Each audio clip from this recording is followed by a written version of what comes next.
Bom, vamos agora a mais uma outra aula de farmacognosia, certo? E mais algumas classes de metabólitos secundários. Hoje nós vamos falar sobre cumarinas, cromonas e xantonas. Nós temos aqui o esqueleto básico das cumarinas, das cromonas e das xantonas.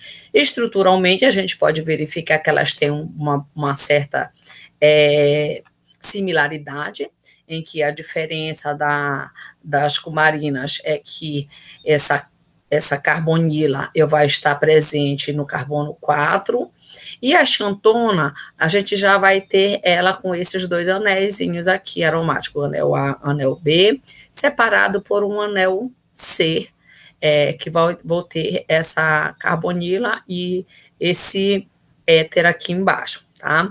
A numeração das cumarinas, eu começo a numerar a partir do oxigênio e vou circulando até eu voltar novamente para cá, tá? Aqui seria o 9, aqui seria o 10. E a mesma coisa a numeração para as xantonas. As cromonas. Já as xantonas, a numeração começa primeiro no anel A, depois eu vou passar por o anel B, tá? Aí, como aqui eu não tenho hidrogênio, eu não vou ter a numeração deles, tá? Continuando, a gente vai falar de uma por uma, mas mostrar para mostrar as particularidades e também para mostrar o que a gente vai ter de comum entre elas. As cumarinas, elas são amplamente distribuídas nos vegetais, algumas a gente pode encontrar em fungos e algumas bactérias, tá? A lactona, no caso que a gente vai ter aqui, as lactonas, ela vem do ácido ortohidroxicinâmico, que a gente vai ter, né? Essa é a cumarina mais simples, que é a 1,2-benzopirona, tá? Essa é a estrutura básica, é a mais simples. Ela é derivada da palavra cumaru, que ela vem desta espécie aqui, Dipteryx odorata, da família Fabácea, que é a que a gente conhece ela como fava longa. As cromonas, falei um pouco das cumarinas, elas tinham a dupla O aqui, né? Agora nós vamos ter para cá. As cromonas, ela é o 5H1-benzopirancicona, 5 onas, né, que eu estou falando das cromonas, a numeração também segue a mesma das cumarinas.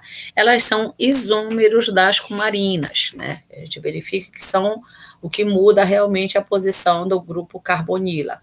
Elas representam um pequeno grupo de substâncias naturais, mas a gente encontra. As xantonas, que a gente verificou lá, né? Aqui o nosso anel A, nosso anel B, como eu falei para vocês. Então, a gente começa a numeração a partir do anel A, segue no anel B. Elas são metabólitos secundários derivados da dibenzo gama-pirona. Ela vem da palavra grega xantos, que significa amarelo. Então, elas têm coloração amarela. As xantonas em plantas superiores, ela vem da combinação das vias do ácido chiquímico, ou seja, ou via do chiquimato e do acetato, tá? O anel A do via do acetato e o anel B do via do chiquimato. Então, é mais uma classe de metabólito de via metabólica mista, certo? Terminologia e classificação. Bom, excetuando-se a 1,2-benzopirona, que todas as cumarinas, elas são substituídas a essa 1,2-benzopirona, que nós vamos ter ela sem essa hidroxila.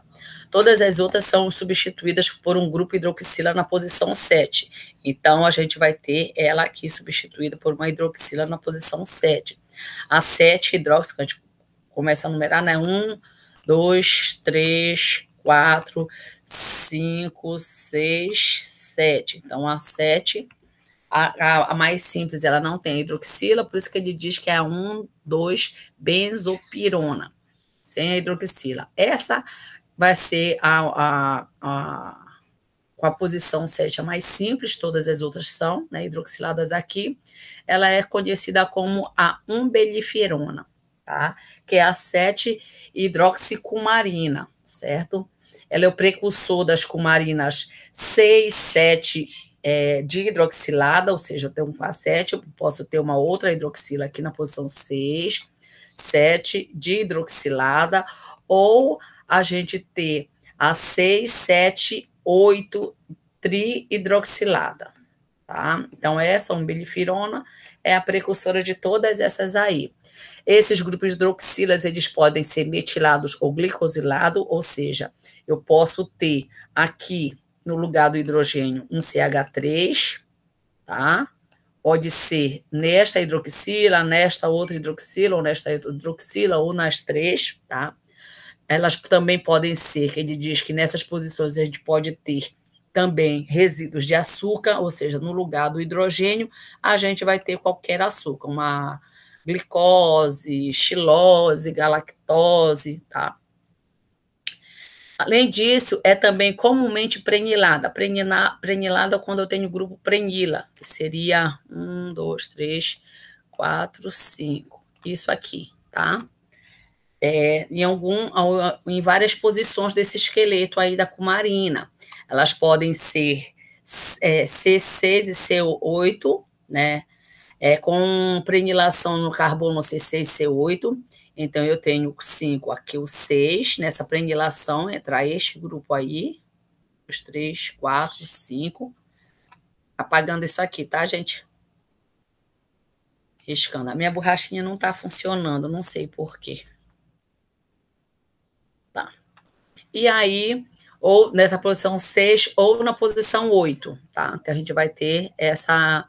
E a partir dessas prenilações, elas vão originar ou pirano ou furano cumarinas, que elas podem ser lineares ou angulares, que a gente pode ver em outras estruturas aqui. Olha, nós vamos ter ela simples, nós vamos ver elas com substituições nesses grupos aqui, tá? Substituições desses grupos na posição 6, 7 e 8. E nós podemos ter ela prenilada aqui, nós vamos ter esta cumarina, na posição 8 prenilada. Nós podemos ter também nos oxigênios algum grupo prenila, que são esses de 5. Bem aqui é um grupo prenila, tá? Se ligou. E aqui a gente vai ter um outro prenila ligado a este primeiro grupo prenila que se ligou a este oxigênio aí. Então, o que acontece, gente? Esses grupos que estão aqui, eles podem ciclizar, ou eles podem ciclizar aqui, ou eles podem ciclizar formando um ciclo bem aqui, tá? Deixa eu ver se eu coloquei algum exemplo. Coloquei. Ó, pode haver uma ciclização aqui, para este lado, quando ela está aqui, ou pode haver a ciclização para este outro carbono aqui. Então, a gente vai ter ela linear e ela angular, tá? Como foi dito lá na frente. Aqui nós podemos ver também ela, além de ela ter essa ciclização, que a gente vai chamar ela de linear, a gente ainda vai ter um grupo prenila ligado a ela, que é este grupo de 5 átomos de carbono que a gente já viu lá nos esteroides, tá? Elas podem ser de as furano-cumarinas ou as pirano-cumarinas. Essa em cima são as furano-cumarinas, que elas formam um anel furano, que é esse anel de 5 aqui, ó. Anel furano, outro anel furano, sendo que aqui ela é linear e aqui ela é angular, porque ela vai formar isso aqui, como se ela se formasse isso aqui. Aqui linear, ela toda retinha para cá. Aqui nós vamos verificar as pirano-cumarinas, elas também ciclizam, vão ciclizar. Não vou mostrar o mecanismo para vocês, porque vocês só vão entender quando vocês forem ver mecanismo de reações orgânicas. Como vocês ainda não viram, eu tenho que explicar assim mesmo. Vamos lá. Nós vamos ter ela linear, né? Não vai formar nenhum ângulo. Então, elas são os grupos pirano, ou seja, é esse aqui, as pirano-cumarina, que ela formou o anel pirano, que já é este anel de 6 aqui, com esse oxigênio. Este daqui é o furano, com este anel de 5. Então, formou um anel pirano aqui, após a ciclização daquele grupo lá, prenila, que estava bem aqui, né? 1, 2, 3, 4, 5, bem aqui neste carbono, ele ciclizou juntamente com a hidroxila que estava nesta posição aqui. na posição 7. Ou ela pode ser também a angular, também o grupo furano, aliás, pirano, tá? O grupo pirano aqui, só que já é ela descendo para formar o ciclo aqui com o carbono 8. Esses outros substituintes vêm também de rotas biosintéticas. Esta angular e essa aqui, essa linear. Nós podemos ter também as cumarinas diméricas, né? Dímeros de cumarina. Então, que a gente pode ver que houve uma ligação, a formação de uma ligação entre o carbono 3 de uma cumarina e o carbono 3 da outra cumarina. É como se essa daqui tivesse invertida, tá? Se ligaram aqui, aí eu tenho esse CH2 aqui. Elas se ligaram por meio desse outro CH2 aqui. Então, essa daqui é conhecida como dicumarol. E quando a gente vê isso nos espectros, a gente tem que verificar muito bem as integrais, porque elas vão dar tudo em dobro, né? Apenas esse sinal aqui que será diferente, tá? Um espectro de ressonância. Continuando, nós vamos ver aqui a biogênese dela, né? Ela vem primeiro da L-fenilalanina para formar o ácido cinâmico. O ácido cinâmico ele vai ser hidroxilado bem aqui na posição para a este substituinte, então vai ser o ácido para-hidroxicinâmico. Então, vai haver uma outra hidroxilação, só que agora vai ser na posição orto, tá? E a partir daí, houve uma fotoisomerização, ou seja, eu estava na configuração E, e ele se transformou para Z, ou seja, ao invés do COH tá para cá, ele veio para cá para baixo, tá? Fazendo isso, vai haver a formação da lactona, que é a ciclização com a liberação de água. Então, o par de elétrons vem, ataca aqui, elimina a água, né? Então, eu elimino isso e elimino isso aqui. Vai embora a água e eu formo este grupo de lactona, tá? Que é o característico para ela. Por isso que elas vêm hidroxiladas, tá, gente? Que ela vem a partir do ácido para hidroxicinâmico. Mas tem algumas que perdem isso aqui para formar os outros grupos. A partir de algumas reações com dimetilalilpirofosfato e fosfato, eu vou formar isso aqui, que vai ser uma reação de prenilação na posição 6, tá? Inserção no grupo prenil, nessa posição aqui. Depois vai haver, nesta dupla, uma formação de um grupo epóxido, que é isto aqui. Este grupo epóxido, ele pode fazer o ataque deste par de elétrons do oxigênio, dependendo se é neste carbono ou é neste carbono, ele vai formar uma furano-cumarina. Se for na outra posição, né, nesta posição aqui, ele vai formar a pirano-cumarina. Tá? Essas daqui são as lineares. Se a prenilação for no carbono 8, como ele aparece aqui, vai acontecer a mesma coisa, epoxidação, aí formou o grupo epóxido, e a partir daí vai haver a ciclização, ou aqui ou aqui, formando a furano-cumarina e a pirano-cumarina. Essa daqui, no caso, as angulares, né? Vai dar origem às angulares, aqui foram as lineares, tá? E a partir daí eles dão as nossas conhecidas cumarinas, tá? Que são encontradas como metabólitos secundários, certo? Então, assim que forma a nossa biogênese das cumarinas. Elas podem ser, pode ser induzida em resposta a estresse bióticos e abióticos, deficiência nutricional e por meio de mensageiros químicos como hormônios vegetais e outros metabólitos externos, tá? As cumarinas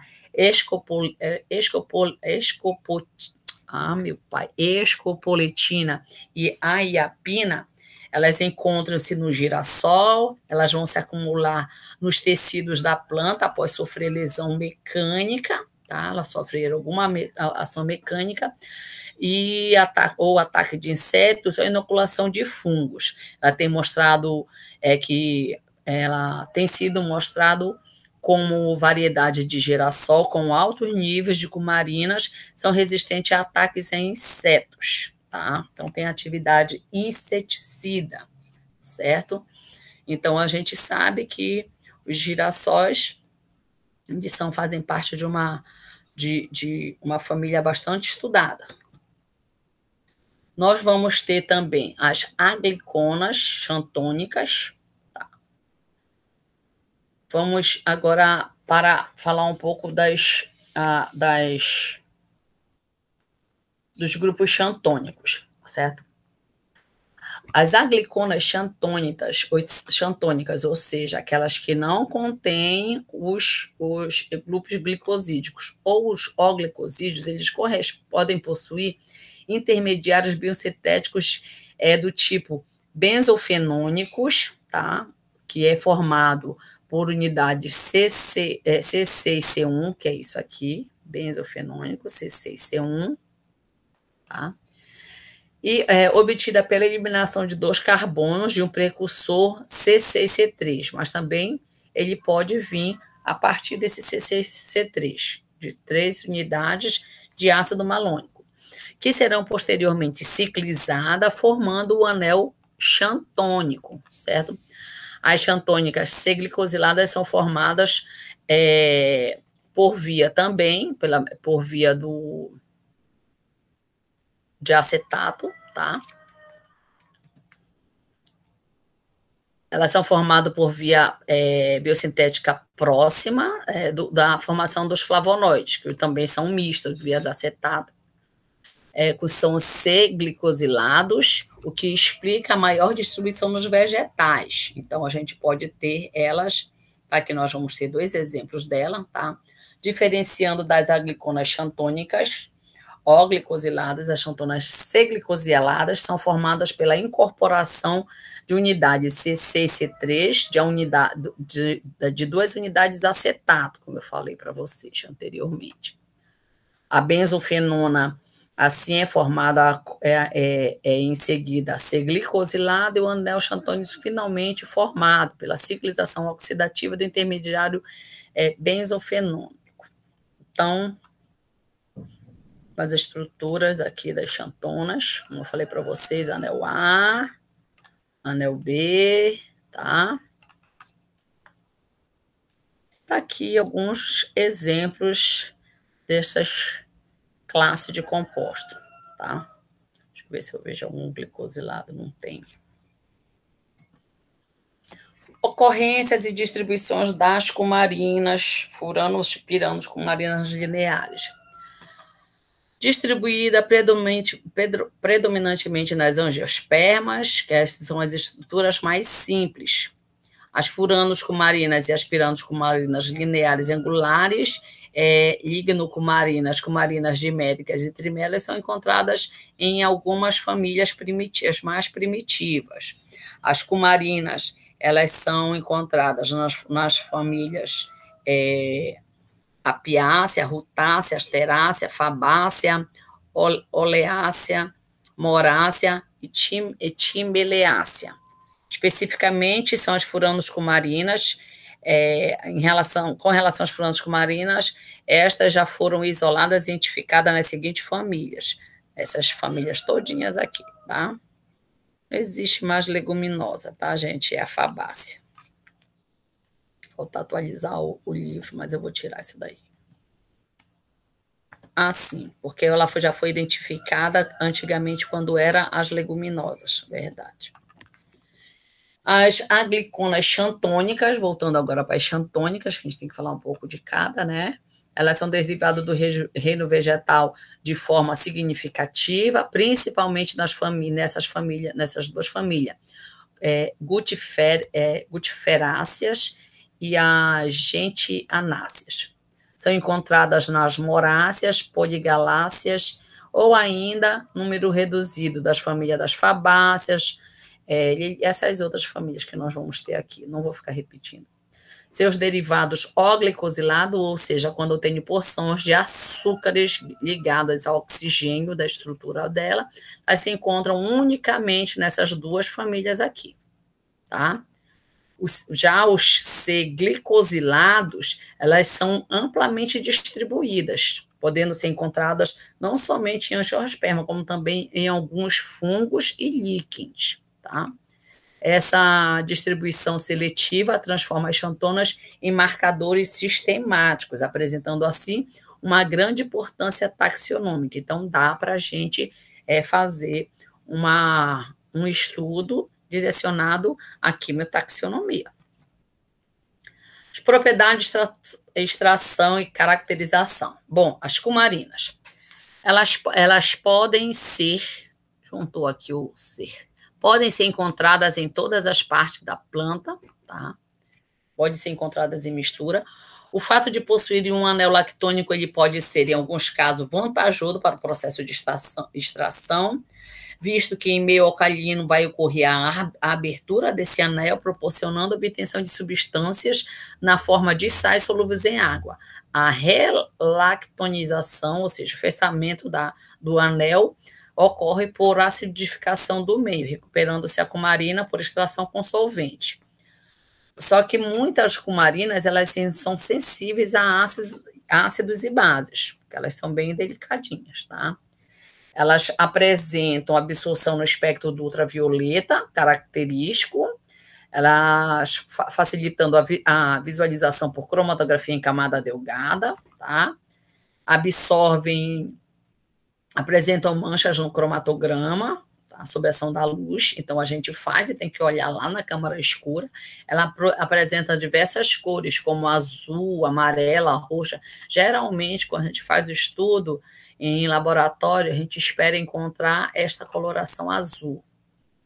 Elas podem ser realçadas após a exposição ao vapor de amônia. Tá? Já as xantonas, elas podem ser extraídas do material com solvente de acordo com a sua polaridade.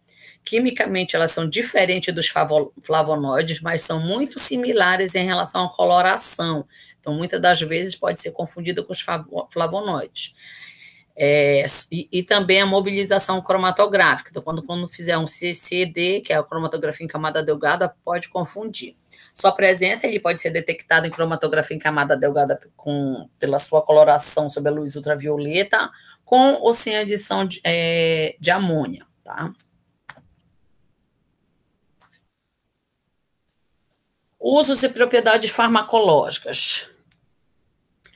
Na área de medicamento, destaque-se os derivados de 4-hidroxicumarina, descoberto durante a investigação de uma doença hemorrágica do gado, alimentado com trevo de cheiro amarelo fermentado.